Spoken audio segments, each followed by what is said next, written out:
have a choice to be who you want to be. It's left up to me. Yeah, my mama them told me.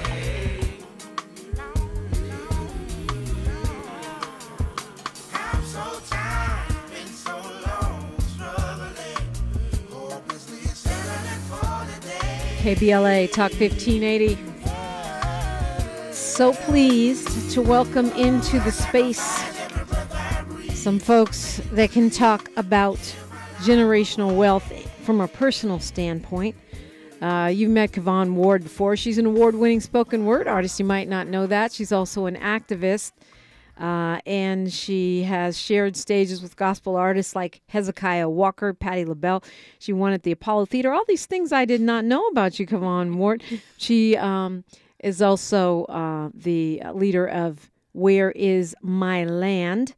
And her work is, as the founder of Justice for Bruce's Beach, led to the return of Bruce's Beach to the Bruce family. She's also working with other families, trying to get our stuff back. Kavon Ward, welcome back. Great to see you. Good seeing you too. Thanks for having me again. It's always good to be here. Yeah, it's great to have you on. And if you want to see my guests today, go to youtube.com, KBLA 1580. We're streaming live. We're also being joined by one of the members of one of the families that she is currently working with. Taye Hansberry, Carl A. Hansberry Sr.'s great-granddaughter, and 99-year-old Mamie Hansberry, sister to Lorraine Hansberry, and last remaining daughter of Carl Hansberry Sr. And they have connected with Where Is My Land in order to try to get justice for the theft of their own family's properties. Taye Hansberry, welcome. Thank you so much for having me. This is amazing. Yeah, it's great to have you guys on together. And I know, last time we talked, Kavon, we were talking about all the folks that were flooding into Where Is My Land, your organization, looking for help with different kinds of stories. We talked to the Burgess brothers. We talked with some other folks that have approached you because of the success of Bruce's Beach. This is incredibly common, right? These kinds of stories of Black folks having their property taken. Yes, I mean, I'm learning that it's an epidemic. When we think about it, in the early 20th century, Black people owned about 15 million acres of land, but by the early 21st century, 90% of it was gone. So this is clearly something that is widespread. It's happened in the past. It's continuing to happen now. And if we don't do anything about it, it will happen in the future. And, of course, everyone knows Lorraine Hansberry. Well, everybody Black. Yes. And a lot of other people that aren't Black, too. Absolutely. And, of course, we think of, this beautiful, successful playwright who's been so impactful in American popular culture and in literary arts and letters. We always think of success coming with that. So to hear that your family would be a victim of this kind of theft, it seems dissonant. Yeah, I mean, when I learned about it, I was like, what are we talking about here? It's disheartening. It was due to the success of my great-grandfather why this happened to my family.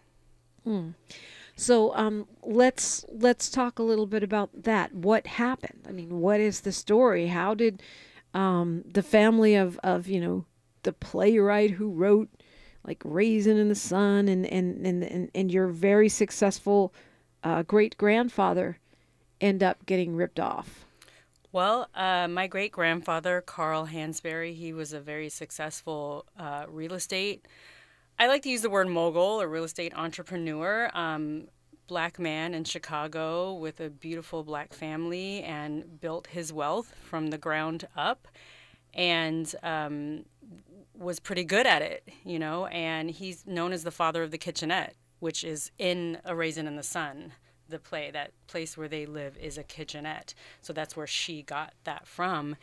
And, being as successful as he was and taking, neighborhoods in Chicago to the Supreme Court and opening up neighborhoods to Black people, he was not very well looked upon by whoever it was at the time who had the power. So, while Lorraine was jumping into her success in New York, this was happening to her family in Chicago at the same time, literally.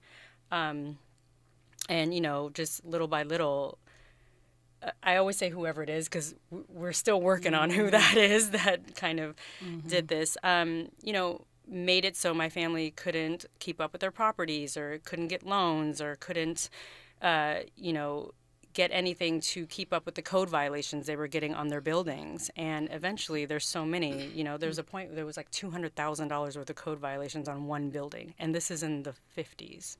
Wow. So, eventually everything was, taken and we believe auctioned off. Wow.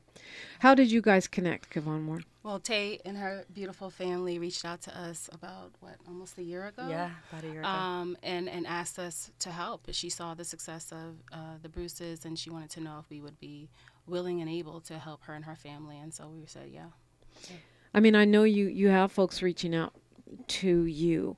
What was it about this case that seemed like, okay, because I know you have a lot. This is not the only one you're working on. But since we're telling this story, what was it about this story that said, okay, this is a legit claim right here? Right. So we looked through all of the documentation that was submitted, and then we did our own research, and we were like, this is actually real, and that coupled with the fact that she's a Hansberry, I was just like, okay, I could not believe that this Black woman who had contributed so much to the culture, her family had gone through this. And so I felt like my spirit told me that we should reach out and respond to their requests and actually help them. It just hit my spirit, and that also coupled with the fact that we have some contacts in Chicago, so we were able to figure out how to leverage those contacts to be able to provide some support to Taye and her family. I smile because so many of the activists that I know that are operating so powerfully in the space right now are guided by spirit in some way. It's so important. And then when I think about Mamie Hansberry, Taye's grandmother, and how she's such a fireball and how she remembered almost all of the facts from that time and how impressive she was and how it's like, we've got to do something. She's about to be 100 years old on Sunday. April 2nd. Yeah. Wow. And so I was just like, I would love to see something happen for her in her lifetime. Man, yeah, that reminds me of, of course, of Tulsa, right? Where these people had to wait. They're 103. And they finally get their day before Congress to tell their story of the Black Wall Street. Yep. But boy, Black folks, we will stick around, live long to tell a tale. So want to hear more about how this case is moving forward, and the story. Sounds like a powerful story, the story of your grandparents and of Lorraine Hansberry and Where Is My Land? What does it mean? Restitution? Reparation? Where is my land? That's the question. KBLA Talk 1580. A safe place to go loud. A great place for progressive politics. KBLA Talk 1580. KBLA 1580 Talk Radio congratulates Sal's Gumbo Shack for this Women's History Month. Surviving the pandemic and social unrest, Sal's Gumbo Shack continued to hold the community up with great food to all that came through the doors. Are you ready for the best gumbo in town? The best po' boy you've had? Sal's Gumbo Shack. We bring the bayou to you with real authentic soul food. Mama and Granny's recipes made with real butter, real love, real everything. Also introducing a healthy option from our jackfruit selection. And there's more. Mouth-watering desserts, peach cobbler, banana pudding, red and blue velvet cake, 7-Up pound cake, homemade with lots of love. To order, call 562-423-2113. That's 562-423-2113. Sal's is also providing training and employment to those serious about a career in the food industry and the opportunity to perhaps own your own Sal's Gumbo Shack one day. Visit salsgumboshack.com or stop by either locations, Bixby Knolls or Long Beach Boulevard. Sal's Gumbo Shack. KBLA Talk 1580. We've got a lot to talk about. Hi, my Maisha Cairo here, KBLA, live at Chase Bank on Crenshaw and Vernon for the In This Together tour with female business owners, a day of empowerment, community panels, and best of all, tips on building business from marketing to capital. I'm here with Lisa Stevens, Senior Business Consultant with Chase for Business. Lisa, what's one tip you'd give to business owners here in the Crenshaw area? I love that you asked that question. I'm originally from Brooklyn, and I grew up in an area that's very similar to Crenshaw. So this is near and dear to my heart. And if I could only leave a business owner with just one, I would tell the business owner to identify their why. And I think that is so important because your why is going to be that strength on those days where you feel like you're struggling. Your why is going to be that stepping stone. Those days that you want to give up, your why is going to be the reason that you get back up. And how would you advise business owners looking to acquire capital? What do they need to know before stepping inside the branch to ask for funding? So 3 things. I do want to share this when it comes to the power of capital and just finding those resources. Understand that capital is a 3-part of a business, right? It's not always about the monetary piece, but if you first put that intellectual, right, what do I need to know? That social, who I need to know, that will help you to then package for that monetary piece. So no matter who you're banking with, you should know your banker. Never walk into a bank and you're transactional only. It's just like Lisa to drop gems. I'm Maisha Cairo in the community for KBLA with JP Morgan Chase. If you're shopping for Easter, Kohl's is unmatched. To prep for the celebrations, I treated myself to a few Sephora beauty must-haves. Plus, I found great basket stuffers for my girls and got an extra 40% off cute outfits for them to wear to Sunday brunch and all spring long. Oh, and I earned Kohl's Cash. So, take it from me. You need to hop over to Kohl's right now. Select styles. Offer ends April 8th. Sephora coupons and Kohl's Cash do not apply. See store or Kohl's.com for details.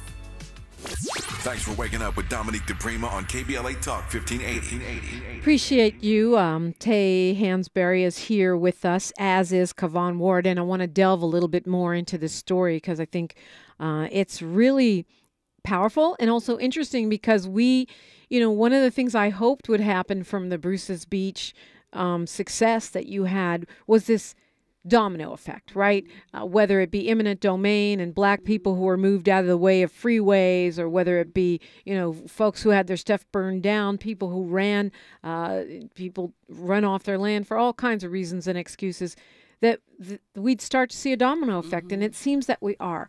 But I have to ask you this, Kavon. A lot of people seem to be very upset that the Bruce family sold back Bruce's Beach to the county, looking at it as a defeat.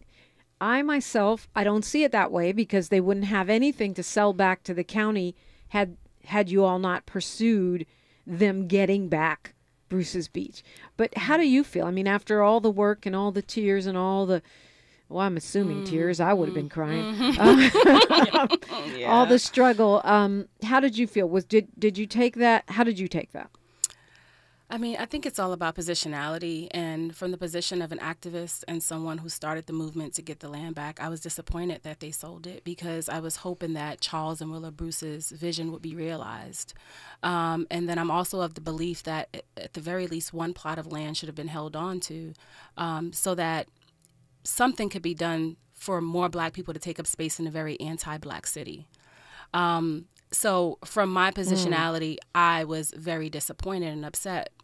I was happy that they got to make that choice and that I was a part of aiding them in getting the land back so that they could make that choice. But it was a little disappointing, and it was also just a little disappointing that there's this misconception that where is my land, or Justice for Bruce's Beach, or myself personally received some of that $20 million, and the fact remains that we have not.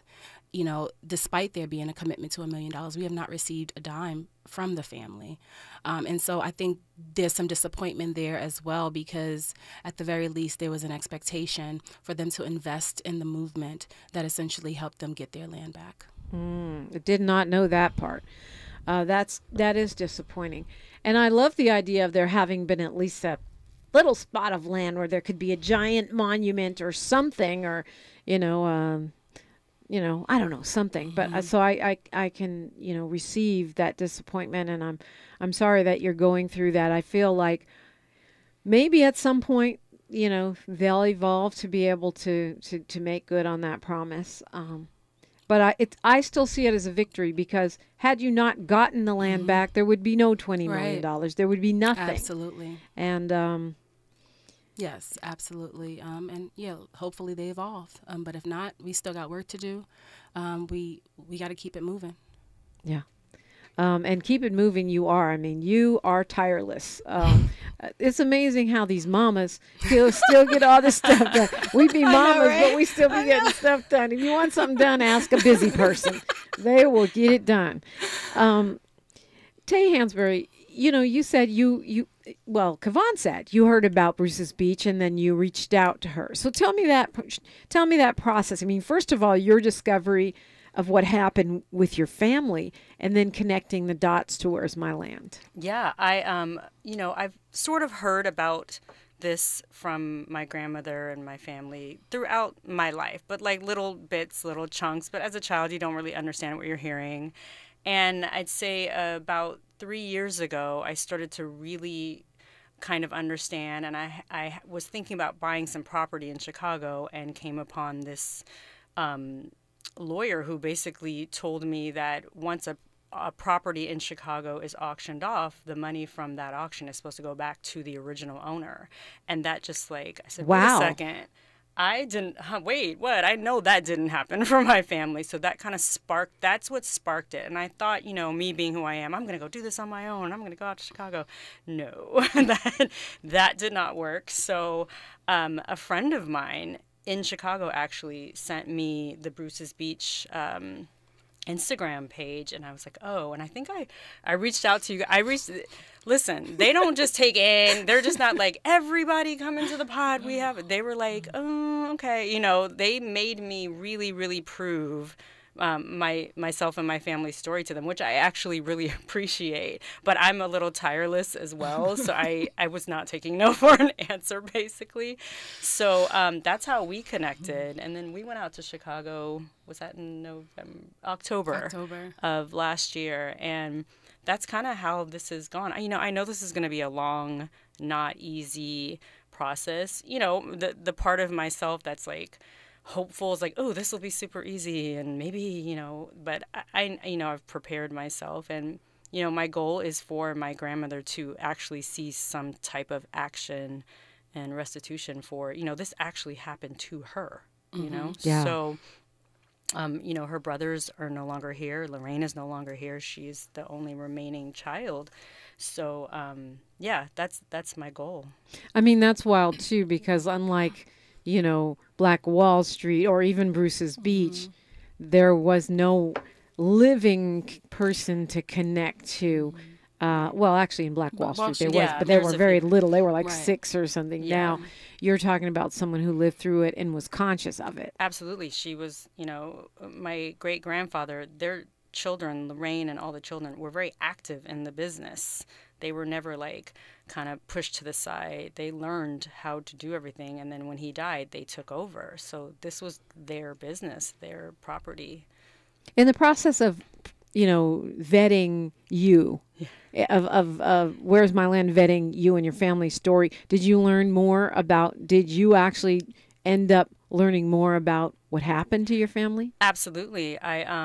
Because I had to give them so much information, I was like, oh, okay. I was asking Mamie, my grandmother, I call her by her first name. I always tell people, I call her by her first name. She asked me to do that when I was a baby, so that's what I do. I learned so much. I learned that there was an area in Chicago called Hansberry land. That's how much property that my great-grandfather had. It's written in a book. I can't remember the book, but it's called Hansberry land. And to me, that's like, wow, that's incredible, Yeah. So, yeah, I did learn. I learned about the properties, and I'm still learning. My grandmother's starting to kind of tell me stories I've never heard before, just in general about her life growing up. There's this amazing story, if we have time for me to tell it. We have time, yeah. Okay, so she tells me the story. When she was in high school, a senior, the black kids had to pay for all the prom fees. They had to pay for whatever it is you have to pay for prom, right? But they were not allowed to attend. Wow. So all the black kids at the school had to pay for everything, couldn't go. So my great-grandfather, being the person he was like, okay, we're not having this. called up Duke Ellington and said, I'd love for you to, I'm going to have a prom for the black kids at my daughter's school, and I would love for you to come perform. And he did. Wow, that is an amazing That's story. what I'm talking Yeah. about. And so Mamie tells me, like, all the white kids were like, wait, what? Like, We want to go to that exactly. Exactly. Like that, those stories she's starting to tell me. And she's 99 and she's completely, like, doesn't take medicine, like, is totally, like, amazing and remembers things. And so it's pretty Wow. cool. So when she heard about you connecting with Kavon Ward and Where's My Land and this process, how did she react? I actually asked her before for her blessing or how she felt smart. about it, because I didn't want to re-traumatize her or traumatize her or upset her in any way. And I didn't know if she just wanted it to be left in the past or for me to pursue. And she gave me her blessing, and she's starting to now call me a chip off the old block. She says that she always says, Daddy would be so proud you're just like him. And to me, I'm like, wow, because I obviously didn't know him. So that's she's happy about it. She lived through that kind of scary time, so those feelings do come up, and I do see her more than ever now.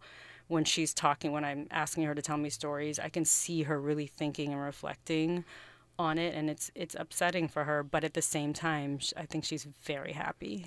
Yeah, I mean, that seems like a powerful generational blessing. And just the story about the prom, it really, to me, it legitimizes what you said earlier about how somebody like that would be targeted.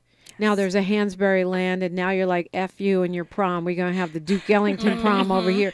Right. Those are the kind of, I'm putting air quotes around, uppity black folks that do seem like they would be targeted. We just got 30 seconds before news, traffic, and sports, and then we're going to continue on the other side. And I want to hear what, we just heard from Taye Hansberry. I want to hear what was happening in the receiving side, what's coming into you, what you're unpacking, unfolding, and discovering as you lean into this story and what justice might actually look like. You know, especially coming out of Bruce's speech, I'm sure the conversation about where do we want to end up, what is the goal, has to be more essential than ever.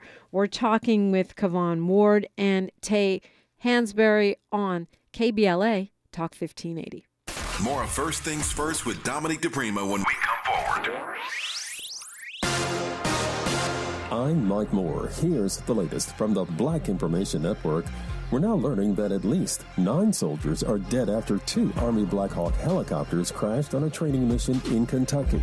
It happened at Fort Campbell last night. Officials say they're currently focusing on caring for the service members and their families. In Minnesota, the former director of Racial Equity, Inclusion, and Belonging for Minneapolis is accusing the city of fostering a toxic work environment.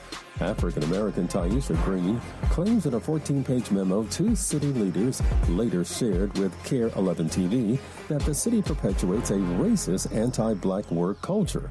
Officials are pushing back strongly against those claims, saying the city disagrees with the characterization of the events outlined in the memo. And that's the latest. I'm Mike Moore from your 24/7 news source, the Black Information Network and BINnews.com.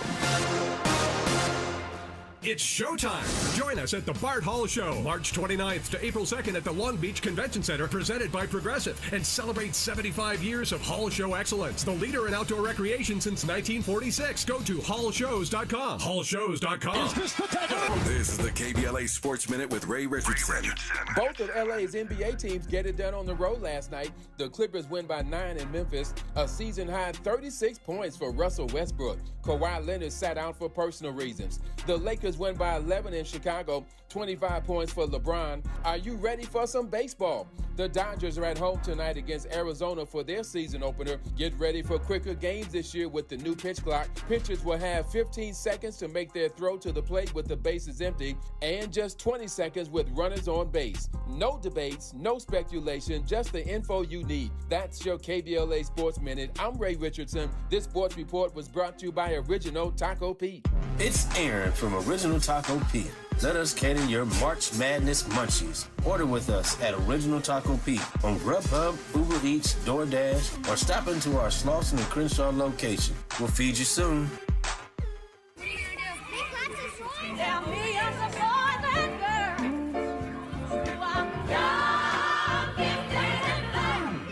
I'm young, gifted, and black.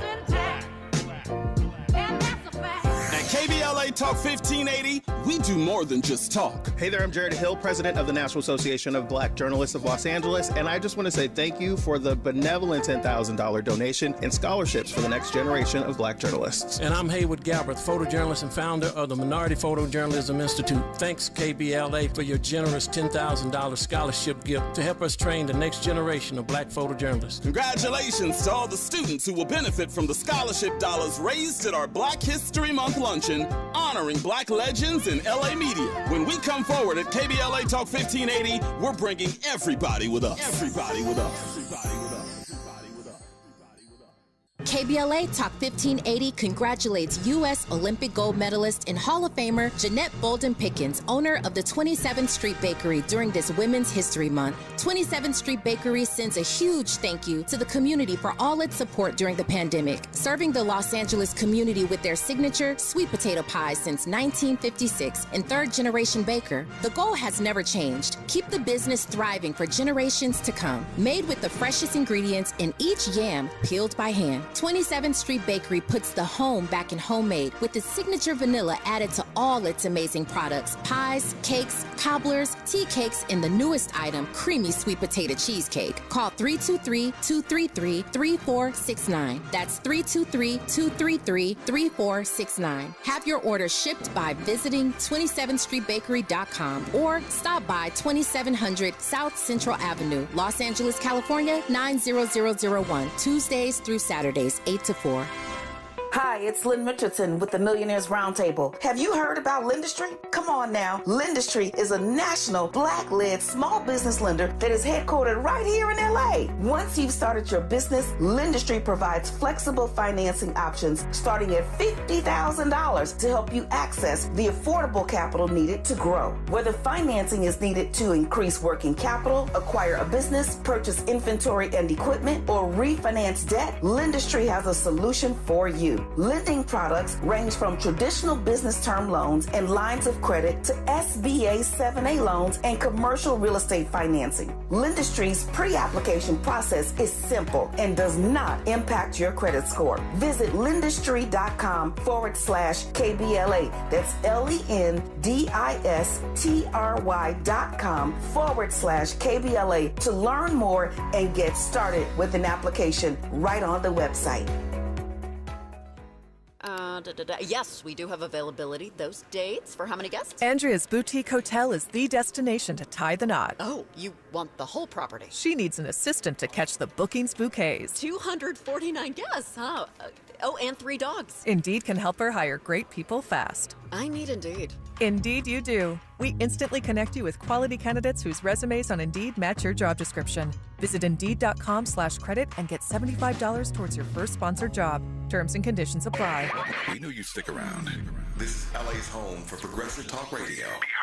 Welcome back to KBLA Talk 1580. Welcome back, and we're happy to welcome in, again, Kavon Ward, and you guys know her from her work as a founder of Justice for Bruce's Beach, pushing and winning that victory for Black America, which is really like a global victory.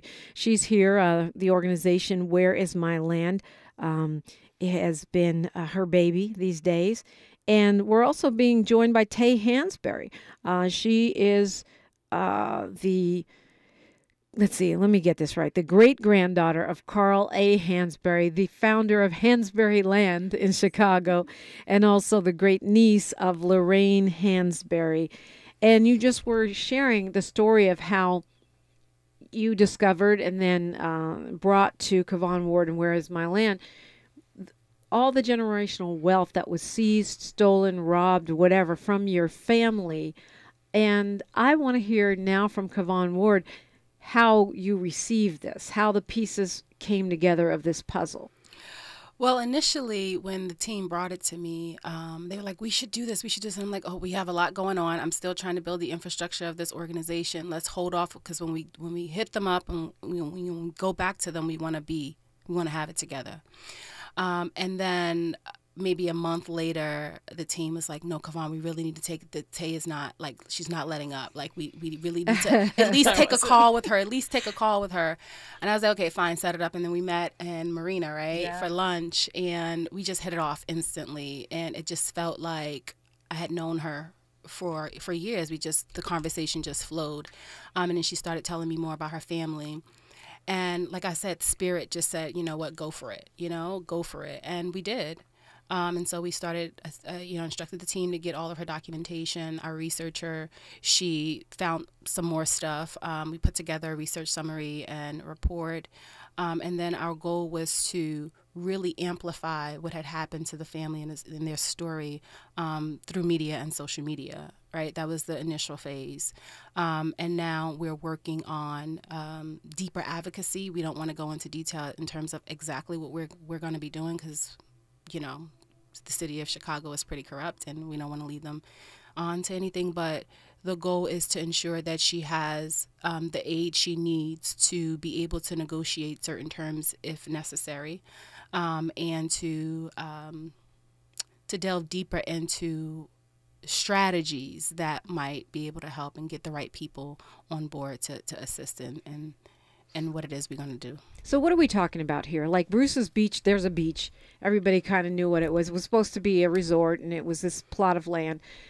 People think it was bigger than it was. They thought it was a whole beach, but you can figure it out. What kind of property are we talking about here? Do you first, even know? We're talking about several pieces of property, some of which are now empty lots. Oh, wow. Where the city is doing nothing with it. Some are now being sold. And so we're talking about several plots of land.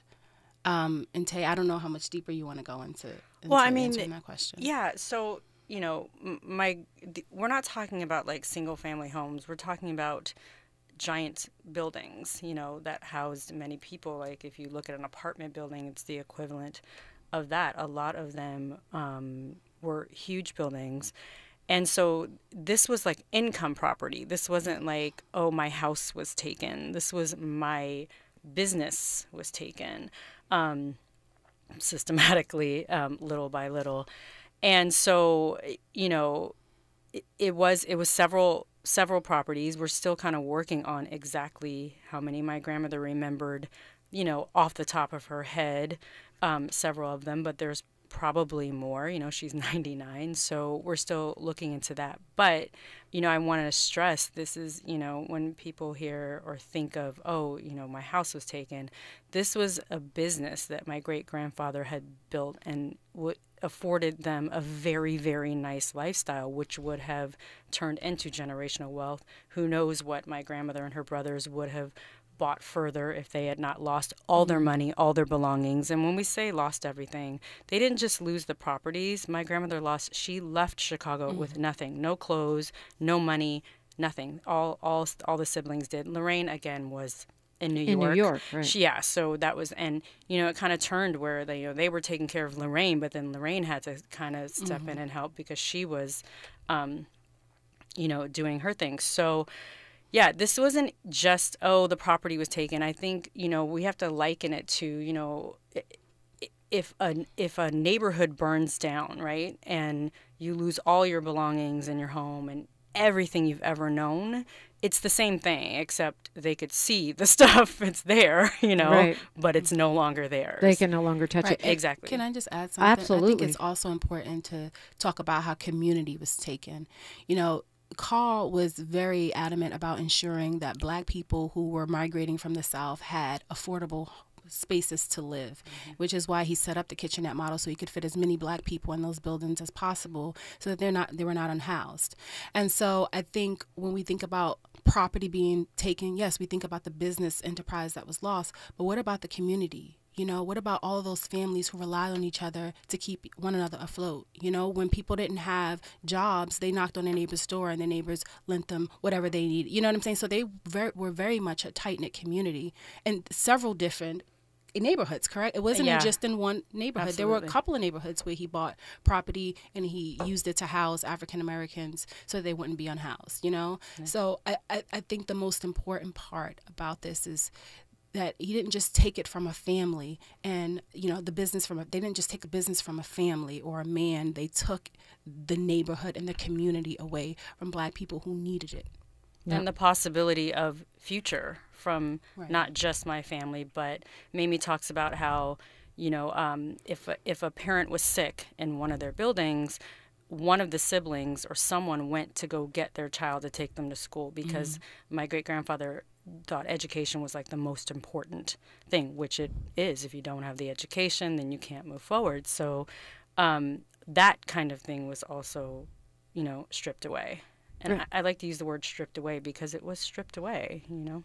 Well, I mean, when you look at the work of the California Reparations Task Force, one of the things the stories we hear over and over again are Black people fleeing, leaving their homes, leaving their businesses, and losing their entire communities due to racism, white supremacy, and starting from scratch with nothing. Right. And you know, and the same thing when you talk about Tulsa, right? Yeah, the neighborhoods burned down and the people had their wealth stolen, but there was no insurance payback. There was no, you know, being made whole. You're on your own. You start again. This all starts in 1937, right? When your great-great-grandfather bought a house in a mostly white neighborhood. Yes, he bought the famous Hansberry home. By design, he bought this house knowing what would happen. This wasn't like, he wasn't just like, oh, I just want to buy a house in this neighborhood. He had a white partner who was the face of buying this home, and then he moved his family in. He would do this often. Actually, he did this with a lot of his buildings. He had something called what he called go-betweens that worked for him, and a lot of Black entrepreneurs had this, where someone who was not Black would be the face of the purchase, and then they deed the property over to him afterwards. Because as a Black person, if you even walked to look at the property, they would not let you look at it. They would not let you have the ability to buy it. And so it's in the contract. I mean, they're racially restricted covenants, just like we have here in LA, where it's not just they don't feel like they believe they have a legal basis for preventing. Absolutely. It. It's in the contract from seller to buyer. You cannot sell this property to it can be anything in a racially restrictive covenant or a restrictive covenant. You can't sell to a Black person, a Jewish person, a gay person, whatever it is. And so he bought this house knowing what was going to happen. I don't know if he knew the violence and the vitriol that actual mob violence. Yes, we know the story of the brick coming through the window. My grandmother talks about how they had security guards. My great-grandmother was patrolling the porch with a German Luger, like all these types of things. A German, did I say that right? Is that a gun, right? I don't know. It's some type of pistol. So yeah, I mean, imagine my very small great-grandmother. She's a tiny little woman, you know, protecting her family along with their bodyguards. And you know, this white mob. Lorraine, I believe, was 7 at the time when she was almost hit in the head with a brick that lodged in the wall behind her. And, you know, a lot of people know the end of the story, but, you know, they took the neighborhood. One woman took him to court. It went to the the Illinois Supreme Court, and my great-grandfather lost, which was the best thing that could have happened because it went to the Supreme Court, which ultimately, in a way, changed the laws of the land eventually. They did move back into the house, I think, for a very short period of time, but after he won the Supreme Court case. But that opened that neighborhood to 500 homes. I have a newspaper clipping in my phone. It says, Hansberry decision opens neighborhood to 500 Black people. So, you know, that kind of thing, it makes you very vulnerable, to say the least. It makes you a target. It makes you a target. And, this wasn't, he and my grandmother and her siblings, they'd go to restaurants, and what they called open restaurants. They would go in and demand to be served, and sometimes they would, sometimes they wouldn't. And they would make sure that establishment either got shut down or they allowed Black people to come in and eat or shop, or this was part of his, he didn't want to just enjoy his success by himself. He wanted his community to have it with him. So to me, that's just such a beautiful thing. It shows me who he was as a person. Yeah, and I just want to add that, it's so interesting. I wonder what went through Carl's mind when he realized that he had to really trust this white person to buy this land for him, because at the end of the day, there was no proof or there was no guarantee that man would have deeded it back over to him. I always think about that. I'm like, was there anxiety involved with, like, what if this person doesn't? Because we looked at some of the records and it shows that progression. We're like, who is this person and why did they have the deed before he did? But I think to be successful in that manner, you have to have a really good intuition. And I believe some of the people were European. Some people, they were Caucasian, but I think he knew. I think his partner was Jewish. I think he knew. We see that. Actually, we see that here in LA. There's history of an agency, a real estate agency here, where Japanese, Jewish, and progressive white folks conspired to allow Black and Japanese people to buy in Leimert Park. Yes. That's part of how we got in here. Wow. View Park actually had restrictive land covenants up until, I believe, the 60s or something. Until pretty recently. Yeah, very recently. Same with Leimert. Right, and the crazy thing is, in some cases, restrictive racial covenants are still on the deeds, still on the records. They're not enforced, but they're still there. Right. It's so crazy. Yes, indeed. Where is my land? We're talking with Kavon Ward and Taye Hansberry, and you're listening to KBLA Talk 1580. She's reclaiming her time on KBLA Talk 1580. More First Things First with Dominique DiPrima when we come forward. Join Black Wealth Matters, an educational series as we explore and explain the Black College Athletes Playbook in a 5-part series starting April 6th. Dr. Davarian Baldwin, an award-winning scholar and author, seen in Time, CNBC, and more, helps us follow the college dollars. Coach John Mosley, fan favorite of Netflix's docuseries Last Chance U, covers the new world of the college athletes. David McGriff, one of the leaders in the NIL and sports world and owner of the McGriff Agency, explains NIL and the effects on Black athletes. Keisha Richardson gives the challenges of raising a Black athlete. And last, for the bonus series, we want to give athletes the tools to capitalize from their name and likeness with swimming bronze medalist from the 2021 Paralympics, Jamal Hill. There is no cost for the series. It's a live webinar. Questions are welcome. Register on KBLA1580.com. Jai Person Lynn here with Person Lynn Law Office. As a fourth-generation Angelino, educated at Hampton University and Howard University School of Law,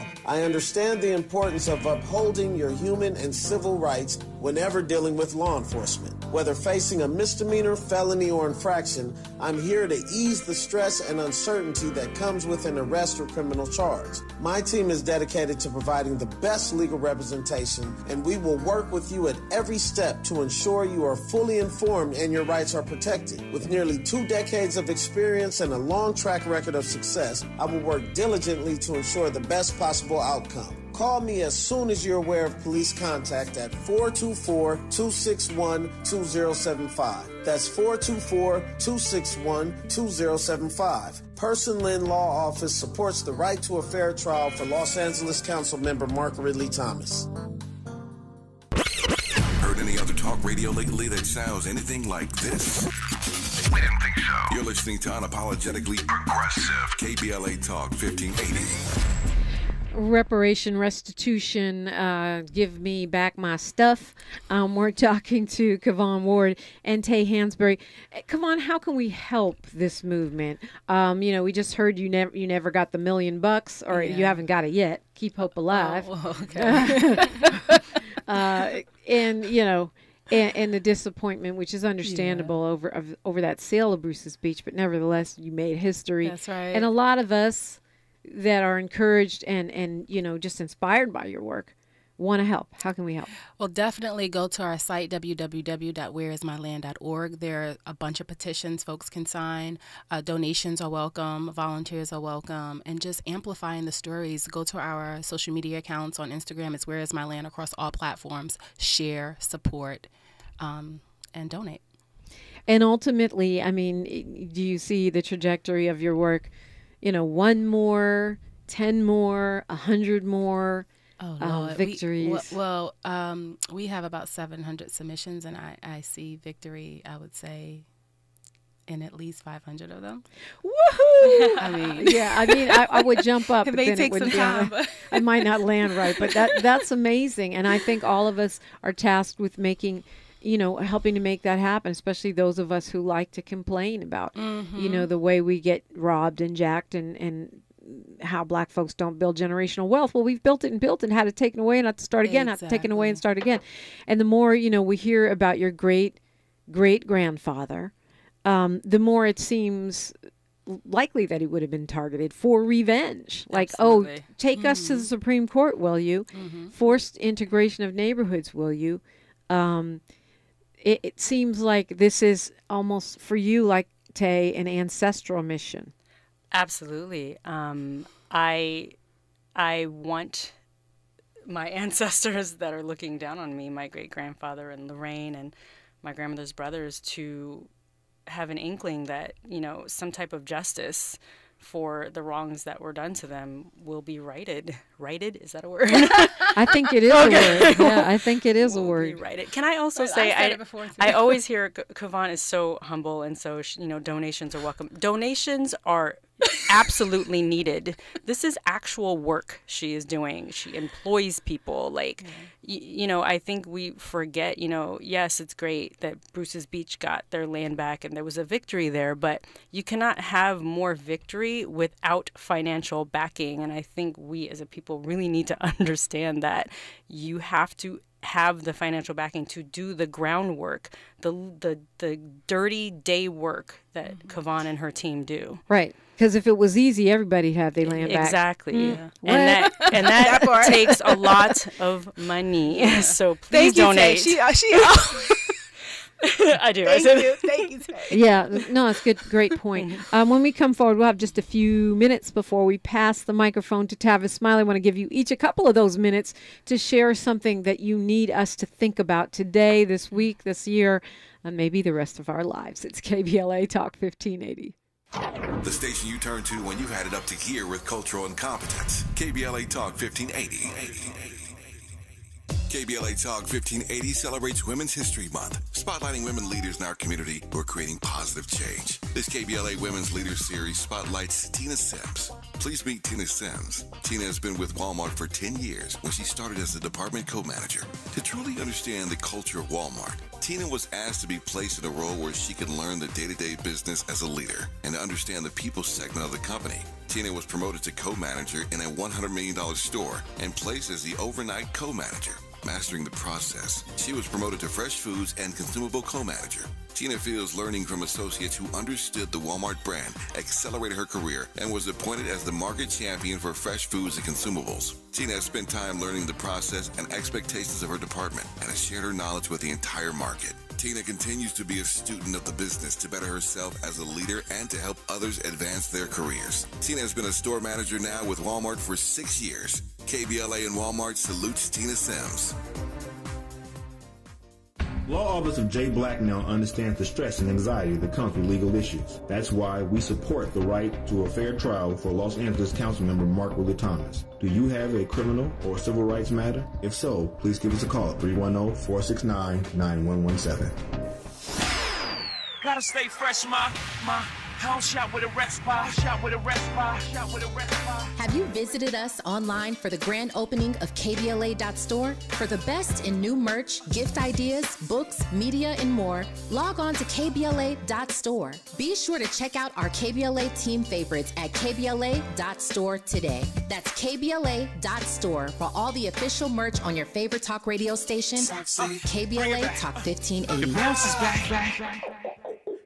KBLA Talk 1580 congratulates U.S. Olympic gold medalist and Hall of Famer Jeanette Bolden Pickens, owner of the 27th Street Bakery, during this Women's History Month. 27th Street Bakery sends a huge thank you to the community for all its support during the pandemic, serving the Los Angeles community with their signature sweet potato pie since 1956 and third-generation baker. The goal has never changed. Keep the business thriving for generations to come. Made with the freshest ingredients and each yam peeled by hand. 27th Street Bakery puts the home back in homemade with its signature vanilla added to all its amazing products. Pies, cakes, cobblers, tea cakes, and the newest item, creamy sweet potato cheesecake. Call 323-233-3469. That's 323-233-3469. Have your order shipped by visiting 27thstreetbakery.com or stop by 2700 South Central Avenue, Los Angeles, California, 90001, Tuesdays through Saturdays, 8 to 4. The conversation continues right now with Dominique DiPrima on First Things First. Not too much time left. I could talk with you guys all day. Taye Hansberry, what do you want to leave us with today? I want to leave you guys with a quote from my aunt Lorraine Hansberry. I use this quote a lot. It says, it really doesn't matter if you're talking about the oppressed or the oppressor. An oppressive society will dehumanize and degenerate everyone involved. So my thought on that is, you know, I know white people are worried that we're trying to come in and take their things now. And this is not what any black person is trying to do. We just want an even playing field, you know, and to get a leg up from what we already had. And, you know, this quote says it all. If the entire society is doing well, then everyone's doing well. But if a whole group of people are not, then it drags the whole society down. So I just want to leave everybody with that. That's a great point. And, you know, look it up, the Federal Housing Act of 1949. Look it up, housing covenants. This is definitely not an individual racist thing. It's about how society cosigns on those things. Yeah. Kavon Ward, what shall you leave us with this morning? I mean, Taye just inspired something. I would like to just say that folks should remember that there can't be equality without equity, right? Like, there's been so much taken from black people, and you can't start right now saying, okay, there can be an equal playing field when we haven't even caught up. So there needs to be equitable policies created so that we get there, and then we can talk about equality. But we're not there yet. And so either black folks need to be lifted up or white people need to be taken down. So I guess, lift us up. I mean, honestly, that's like you stole my house and then you said, okay, we're equal now, but you didn't give me back my house. Right. That right there will not work. Taye Hansberry and Kavon Ward, thank you so much for being here. Thank you so much. Tavis Smiley is up next. Until tomorrow, one love. KBLA 1580 Santa Monica. I'm Mike Moore. Here's the latest from the Black Information Network. The White House says it's unacceptable for members of Congress to say there's nothing they can